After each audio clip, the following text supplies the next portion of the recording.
ప్రస్తుతం మనం నేపాల్కి సంబంధించిన అంశాన్ని చూడబోతున్నాం. నేపాల్ ఘటనపై మొత్తం ప్రపంచం అంతా మాట్లాడుకుంటూ ఉంది. అంతేకాదు నేపాల్ మనకి పొరుగు దేశం. మనకి పొరుగు దేశాల్లో ఇది మూడవ ఘటన. శ్రీలంకలో మనం ఇంతకుముందు చూసాం, బంగ్లాదేశ్లో చూసాం, ఇప్పుడు నేపాల్లో తిరుగుబాటు చూస్తూ ఉన్నాం.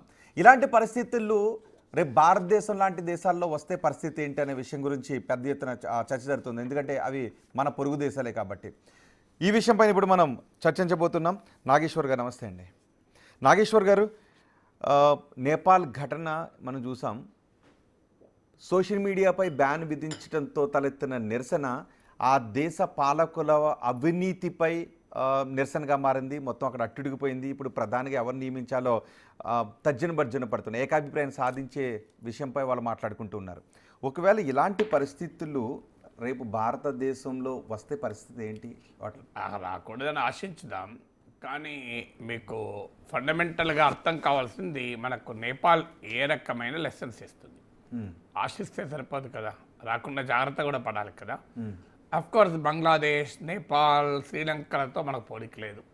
మన చాలా పెద్ద దేశం, బలమైన ఆర్థిక వ్యవస్థ. ఇప్పుడు శ్రీలంక ఉందనుకో, అప్పుల పాలయ్యి అసలు ఆర్థిక పరిస్థితి భయంకరంగా దిగజారి ఒక దశలో ప్రభుత్వాలపైన ప్రజల కోపానికి అది కారణమైంది. మన దేశంలో కూడా ఆర్థికపరమైన ఛాలెంజెస్ ఉండొచ్చు. స్టిల్ మన దేశంలో మిక్స్డ్ సిగ్నల్స్. ఒకవైపు గ్రోత్ రేట్ బాగా ఉంది, మరోవైపు అన్ఎంప్లాయ్మెంట్ ఉంది. సో అక్కడికి మనకు ఉన్నటువంటి తేడాది. ఇక బంగ్లాదేశ్లో షేక్ హసీనా నిరంకుశ ప్రభుత్వానికి వ్యతిరేకంగా పెద్ద ఎత్తున ప్రజల్లో అసంతృప్తి, ఆమె ఎన్నికలే ఫార్స్గా మార్చి అపోజిషన్ పోటీ లేకుండా చేసి అవన్నీ కూడా బంగ్లాదేశ్లో చేశారు. నేపాల్లో భయంకరమైన రాజకీయ అవినీతి, రాజకీయ అస్థిరత, 17 ఏళ్లలో 15 గవర్నమెంట్లు మారడం, 20% అన్ఎంప్లాయ్మెంట్ పెరిగిపోవడం కారణం. కానీ ఈ 3 కంట్రీస్ లాగా బలహీనమైన రాజకీయ ఆర్థిక వ్యవస్థ భారతి కాదు. కానీ మనము నేర్చుకోవాల్సిన గుణపాఠాలు ఏంటంటే, ఒకటి, ప్రభుత్వాలకు ప్రజలకు గ్యాప్ పెరిగితే ప్రజలు ఎక్కువ కాలం దాన్ని అంగీకరిస్తారని మనం అనలేము. నేపాల్లో జరిగింది అదే. రాజకీయ వ్యవస్థ ఒక గొప్ప ప్రామిస్తో అక్కడ రంగంలోకి దిగింది. అంటే 2006లో రాచరిక వ్యతిరేక పోరాటం విజయవంతమై బహుళ party democracy, multi party democracy వచ్చింది. నేపాలీలు ఆశించింది ఏంటంటే ఒక కొత్త యుగం ఆవిష్కృతమవుతుందని. కానీ రాజకీయ నాయకులు తమ పదవులు కాపాడుకోవడానికి అవకాశవాద పొత్తులు, ఈ పార్టీ ఆ పార్టీ ఆ పార్టీ ఈ పార్టీ, ఎవడు ఎప్పుడు ఎవరితో కలుస్తాడో తెలియని పరిస్థితి. ఏ ప్రధానమంత్రి ఏడాది ఉండడం కష్టం. ఈ ప్రభుత్వం రంగంలో ఉంటే ఇంకోడెవడో లాగేస్తాడు. సో ఈ పొలిటికల్ ఇన్స్టెబిలిటీ డెమోక్రసీని ఒక ఫెయిల్డ్ ఎక్స్పెరిమెంట్గా మార్చింది. తర్వాత ఎకానమిక్ క్రైసిస్. ఇది పేద దేశం. సో 7% దాకా పాపులేషన్ మైగ్రేట్ అవుతారు. రెమిటెన్సెస్ ఎకానమీ అంటారు. అంటే విదేశాలలో ఉన్న నేపాలీలు పంపించేటువంటి డబ్బులపై ఆధారపడి ప్రధానంగా ఆర్థిక వ్యవస్థ నడిచే పరిస్థితి. సో అందువల్ల ప్రజలు, మరోవైపు రాజకీయ నాయకుల పిల్లలు, ఉన్నతాధికారుల పిల్లలేమో బ్రహ్మాండంగా విలాసవంతమైన జీవితాన్ని గడపడం, ప్రజలేమో నిరుద్యోగం, పేదరికంతో బాధపడడం. సో ఈ ఎలీటిజాన్ని ప్రజలు సహించలేకపోయారు. భయంకరమైన అవినీతి. సో దాన్ని ప్రజలు తిరగబడ్డారు. ఈ ధోరణులన్నీ మన దేశంలో కూడా ఉన్నాయి, లేవని కాదు. అంటే ప్రజల దృష్టిని మళ్లించడానికి జిమ్మిక్లు. కేపీ శర్మ ఓలి మతాన్ని కూడా ఉపయోగించుకునే ప్రయత్నం చేసి ప్రజల ఆర్థిక అంశాల నుంచి ప్రజల దృష్టి మళ్లించడానికి మతభావాలను రెచ్చగొట్టే కార్యక్రమం కూడా చేశాడు.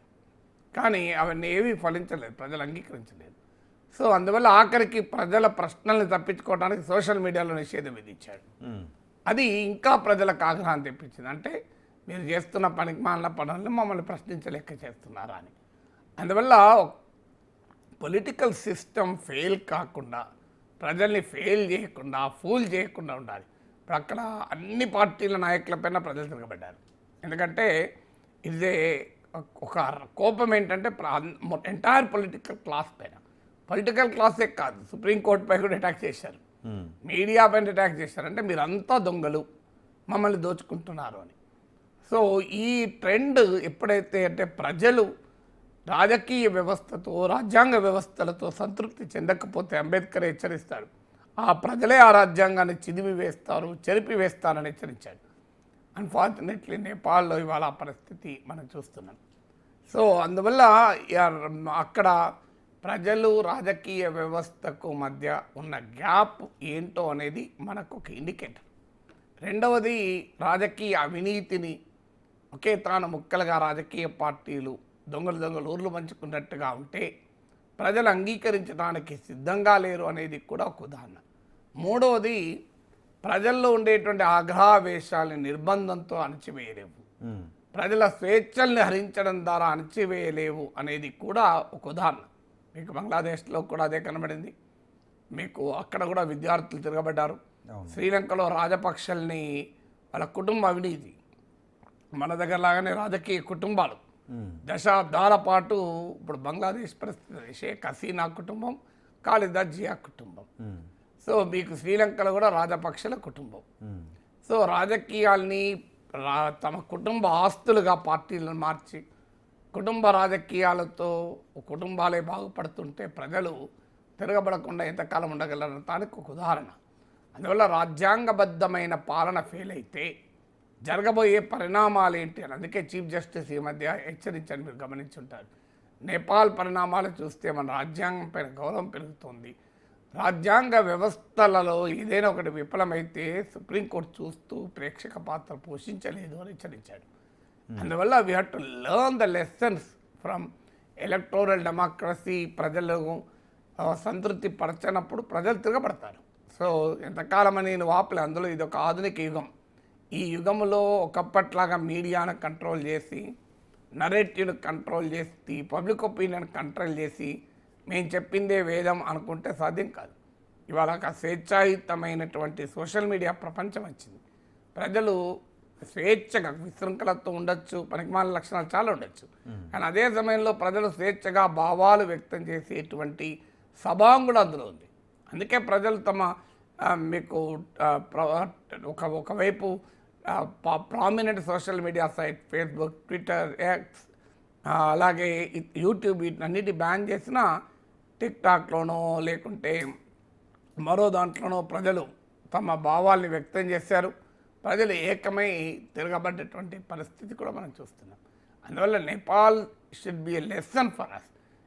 డెమోక్రసీలో లోపాలుంటే దాన్ని రాచరికమో నిరంకుశత్వం పరిష్కారం కాదు. కానీ ప్రజాస్వామ్యం ప్రజలకు ఏమవుతుందంటే ఆల్టర్నేటివ్ ఉంటే లేనప్పుడు మా వెనకాలే ఉంటారని పార్టీలు అనుకుంటాయి. ఏ ఆల్టర్నేటివ్ లేకపోతే స్టేట్లెస్ సొసైటీకి ఇప్పుడు నేపాల్ పరిస్థితి ఏంటి? లక్ష్యం లేదు, నాయకత్వం లేదు, ఉద్యమం మాత్రం ఉంది. అంటే ప్రజల ఆకాంక్షలు లెజిటిమేట్, ప్రజల కోపం న్యాయబద్ధమైంది, ధర్మబద్ధమైంది. కానీ వాళ్ళ ముందు పరిష్కారం ఏంటో తెలియదు. అందుకే ఇప్పుడు మీరు మొదట్లో అన్నారు చూడండి, అయోమయ పరిస్థితి ఏంటి అని. అయోమయ పరిస్థితికి కారణం ఏంటంటే ఒక ఆర్గనైజ్డ్ పొలిటికల్ బ్యాటిల్ లేకుండా పోయింది. అందువల్ల ఇంకా ప్రమాదకరం వాస్తవానికి. అది ఇప్పుడు రాచరికం లాంటి శక్తులకు బలాన్ని ఇస్తుంది. ఇప్పుడు మన దగ్గర కూడా ప్రజల మౌలిక అంశాలను పట్టించుకోకుండా ప్రజల్ని మతం పేరిటో మరో దాని పేరిటో భావోద్వేగాలు రెచ్చగొట్టి అధికారులకు వస్తూ ఉంటారు.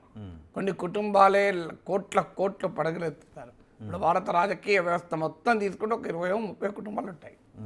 సో అది స్టేట్ అండ్ స్టేట్ లెవెల్. ఇక డిస్ట్రిక్ట్ లెవెల్లో ఒకే ఎమ్మెల్యే కొడుకు, ఎమ్మెల్యే మనమడు 50 ఏళ్ళు 60 ఏళ్ళుగా రాజ్యం వెళ్తుంటారు. ఆధునిక జమీందారీ వ్యవస్థగా ప్రజాస్వామ్యాన్ని మార్చారు. ప్రజాస్వామ్యం అంటే సామాన్యుడు కూడా రాజకీయాలకు రాగలగాలి. అందుకే దానికి ఇప్పుడు మీకు నేపాల్లో కూడా అదే జరిగితే ప్రజలు తిరగబడ్డారు. ఇప్పుడు కాఠ్మండు మేయర్ ఉన్న బలేంద్ర షా అని ఒక ర్యాపర్, సింగర్, యూట్యూబ్లో పాపులర్. సో ఏకంగా నేపాల్ మేయర్ అయిపోయి కూర్చున్నాడు. సో ఒక ఎన్జిఓ హామీ నేపాల్ అని 2015 ఎర్త్క్వేక్ అప్పుడు ఆయన తన కొడుకును కూడా కోల్పోతాడు. సో దాంతో అతను ఎన్జిఓ పెట్టి ఎర్త్క్వేక్ సమయంలో బాగా పనిచేస్తాడు. ఇప్పుడు ఆయన హీరో అయిపోయాడు మొత్తం ఈ రెవల్యూషన్కు గురాంగ్ అని. సో ఆయన హీరో అయిపోయి కూర్చున్నాడు. సో అందువల్ల ప్రజలకు రాజకీయ వ్యవస్థనే నాయకత్వం ఇస్తుంది అనుకోవడం కూడా పొరపాటే. రాజకీయ వ్యవస్థ ప్రజలను ఫెయిల్ చేస్తే ప్రజలు సివిల్ సొసైటీ నుంచి కూడా ఒక కొత్త నాయకత్వం కూడా పుట్టుకొస్తుంది.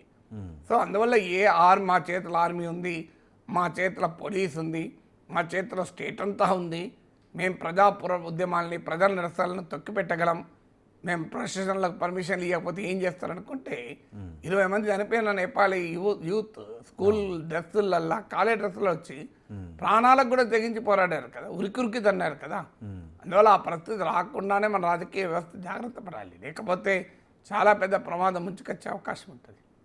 కానీ పరిస్థితులు చూస్తూ ఉంటే అంటే పక్క దేశాల్లో జరిగిన పరిణామాలను చూసి మన రాజకీయ నాయకులు నేర్చుకుంటున్న ఆనవాళ్ళు ఏమైనా కనిపిస్తున్నాయా? అదే అన్ఫార్చునేట్, నేర్చుకోవాలి. ఇప్పటికీ మనకు అంటే వాస్తవంగా భారతదేశం ఫ్రీడమ్ సాధించినప్పుడే కూడా ఈ ఆందోళన వ్యక్తమైంది. విలీ బ్రాంట్ అని జర్మన్ ఛాన్సలర్ అంటాడు. So alliance democracy cannot survive in ocean of dictatorship అంటాడు.